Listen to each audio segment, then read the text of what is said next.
जहाँ तक ताली बजाने की बात है, तो आप देखे होंगे कि अधिकतर समय में इस तरह के कार्यक्रमों में पुरुष सिपाही रहा करते हैं।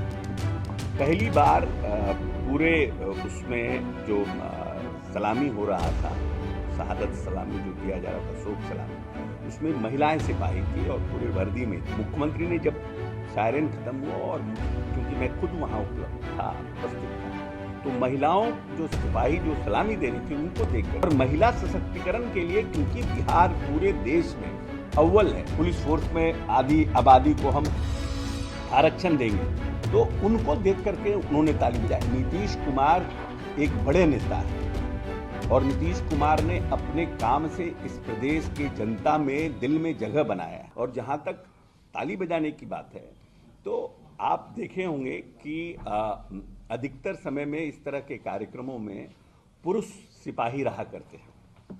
पहली बार पूरे उसमें जो सलामी हो रहा था, शहादत सलामी जो दिया जा रहा था, शोक सलामी, उसमें महिलाएं सिपाही थी और पूरे वर्दी में थी। वो मुख्यमंत्री ने जब सायरन खत्म हुआ और क्योंकि मैं खुद वहाँ उपस्थित था, तो महिलाओं जो सिपाही जो सलामी दे रही थी उनको देख करके ताली।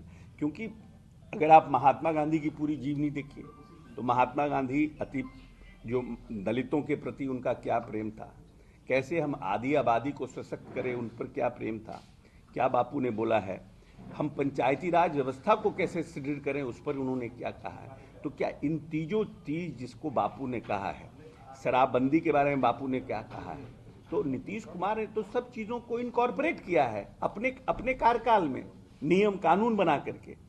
और महिला सशक्तिकरण के लिए, क्योंकि बिहार पूरे देश में अव्वल है और पुलिस फोर्स में हिंदुस्तान में बिहार में सबसे ज़्यादा महिला पुलिस फोर्स है, तो निश्चित रूप से जिनको ध्यान में रख करके नेता ने इस तरह के निर्णय किए, पुलिस फोर्स में आधी आबादी को हम आरक्षण देंगे, तो उनको देख करके उन्होंने ताली बजाई। अब है क्या कि हर एक आदमी का अपना अपना परसेप्शन है, हर एक को, किसी को आधा गिलास भरा दिखता है, किसी को आधा गिलास खाली दिखता है। जो आधा गिलास खाली वाले लोग हैं उनकी मानसिकता तो हमेशा लगेगा कि आधा खाली है। सर, यहाँ बात आधा गिलास की नहीं है, बात यहाँ पे जब एक मुख्यमंत्री को एक संवैधानिक पद में बैठा हुआ नेता प्रतिपक्ष अचेतावस्था का बताता है कि अचेतावस्था में, देखिए ऐसा है ना कि नीतीश कुमार एक बड़े नेता है और नीतीश कुमार ने अपने काम से इस प्रदेश की जनता में दिल में जगह बनाया है।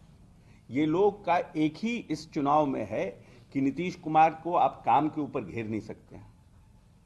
नीतीश कुमार को की कार्यशैली और ईमानदारी पर इनको घेर नहीं सकते हैं।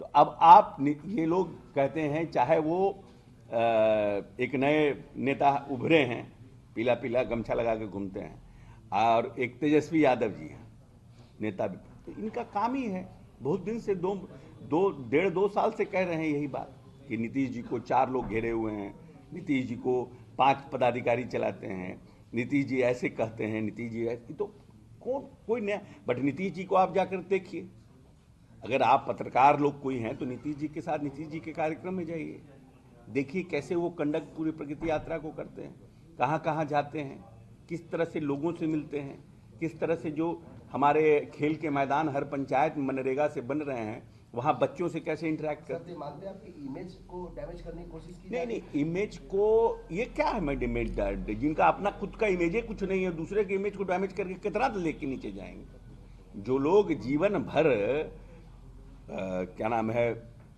यहाँ चरवाहा विद्यालय वाले लोग हैं, इनकी मानसिकता तो वही है ना, पर्सनल अटैक कर रहे हैं। हाँ, तो नीतीश कुमार पे पर्सनल अटैक तो कर ही रहे हैं। तो ये लोग तो चरवाहा विद्यालय वाली मानसिकता के लोग हैं।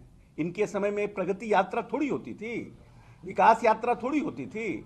मुख्यमंत्री जाकर के जिले में जहां पर योजना का निर्माण होना है उस स्थल का अध्ययन थोड़ी करते थे, वहां तो लाठी पिलावन और लाठी घुमावन रैली होता था। तो इनको क्या समझ में आएगा कि विकास क्या होता है, हम कैसे काम करते हैं नीतीश कुमार। तो ये नीतीश कुमार को कहीं घेर नहीं सकते, तो अब नीतीश कुमार के बारे में बोलते हैं, ताली बजा देते हैं, तो ये बोल देते हैं, यही सब बात करते हैं। पार्टी के तौर पे भी एक मंत्रिमंडल के साथी के साथ साथ एक पार्टी के तौर पे मानते हैं कि गंभीर मामला है कि बार बार आप मुख्यमंत्री को आप अचेतावस्था कहते हैं, जो सूबे की सरकार को चला रहे हैं, प्रगति यात्रा कर रहे हैं, क्या इसके खिलाफ पार्टी कोई एक्शन नहीं ले सकती है ऐसे लोगों पर? ये बयान, ये सब क्या नोटिस ही नहीं लेते हैं हम लोग इन सब की बात पर, काहे कि नोटिस लेने जाएंगे।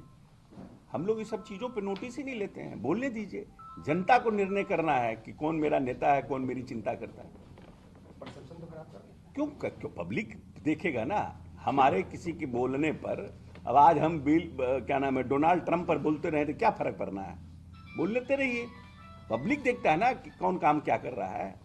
आपके बोलने से क्या फर्क पड़ता है, जनता क्या कर रही है। प्रगति यात्रा में नीतीश कुमार को देखने के लिए जनता कितनी खड़ी रहती है, जनता का क्या उम्मीद है देश के मुख्यमंत्री, प्रदेश के मुख्यमंत्री से, और वो मुख्यमंत्री वो काम कर रहा है कि नहीं, ये इंपॉर्टेंट है ना। कि क्या तेजस्वी बोल रहे हैं वो इंपॉर्टेंट है। सर, बीपीएससी अभ्यर्थी फिर से कल सड़कों पे उतरे थे, लाठीचार्ज हुआ, कई लोगों को वो इशू रिजॉल्व हो गया है। हाई कोर्ट से न्यायालय ने भी उनको इंटरटेन नहीं किया है। ऑलरेडी पीटी का रिपोर्ट रिजल्ट आ गया है।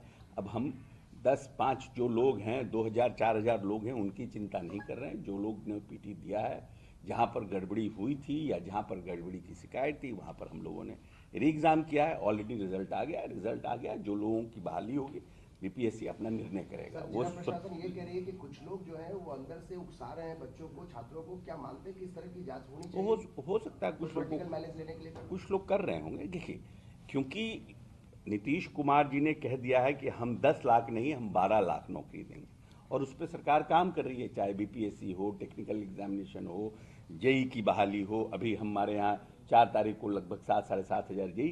तो ये विपक्ष को अच्छा नहीं लग रहा है।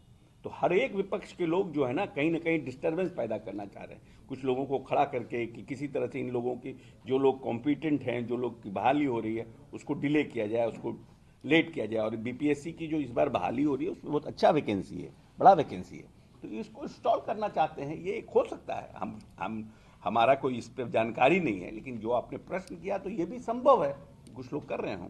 पूरे तेजस्वी यादव कह रहे हैं कि ये जंगल राज नहीं तो और क्या है। जिस तरीके से लॉ एंड ऑर्डर की स्थिति बिगड़ी है, 200 गोलियां, राउंड फायरिंग हो रही है, सांसद पे हमला मैंने सब मिलाकर उन्होंने कहा लॉ एंड ऑर्डर खराब हो गया। देखिए, 2 अलग अलग बात है। एक बात का तो हमने आपको जवाब दे दिया। अब आप समझ सकते हैं कि क्या लॉ एंड ऑर्डर है। हम एमपी नहीं रहे, हम कुछ भी रहें, लेकिन हम किसी आदमी के जमीन पर जाकर झंझट करेंगे तो naturally he will react, because he has to save his land. एक तो वो मामला है। और दूसरा जो मामला था उस पर हम पहले ही कह चुके हैं। एज ए जनप्रतिनिधि वो गए वहां, किसी गरीब आदमी के यहाँ कोई ताला लगा देगा, और बार बार वो गए वहां, कोई गोली चलाते, आत्मरक्षा गोली चलाया। बिहार में लॉ एंड ऑर्डर ठीक है? बिल्कुल लॉ एंड ऑर्डर का कहीं कोई एक, आज आप बताइए ना, ये जो लोग लॉ एंड ऑर्डर पर प्रश्न उठा रहे हैं, एक भी डॉक्टर था बिहार में? कितने डॉक्टर का अपहरण हुआ था? लोग भूल गए कि किन परिस्थितियों का बिहार था। कितने राइफल गाड़ियों से निकला रहता था खिड़की के बाहर। एक भी आप बिहार में बता दीजिए कि कोई राइफल निकाल करके घूमता हो। क्या है law and order? What is law and order? How can you explain law and order? और कोई भी एक भी रंगदारी मांगने के लिए कोई अपराधी रंगदारी मांग सकता है क्या इस प्रदेश में? सरस्वती पूजा का 5 रुपए का कोई जबरदस्ती किसी व्यापारी से चंदा काट सकता है क्या इस प्रदेश में? What is law and order? आप बोल रहे हैं लॉ एंड ऑर्डर खराब हो गया। किन परिस्थितियों का बिहार आपने छोड़ा था, आपके माता पिता ने इस प्रदेश में? 118 नरसंहार का क्या बिहार था? क्या पर कैपिटा इनकम था? क्या विकास दर था बिहार का? कितनी बिजली थी? कितना सड़क था? आप बोल रहे हैं क्योंकि आपको सत्ता में आना है तो कुछ भी आप बोल दीजिए, तो थोड़ी कोई जनता बाई करेगा। लोगों को पता नहीं है कि बिहार में 19 साल में नीतीश कुमार ने क्या किया है।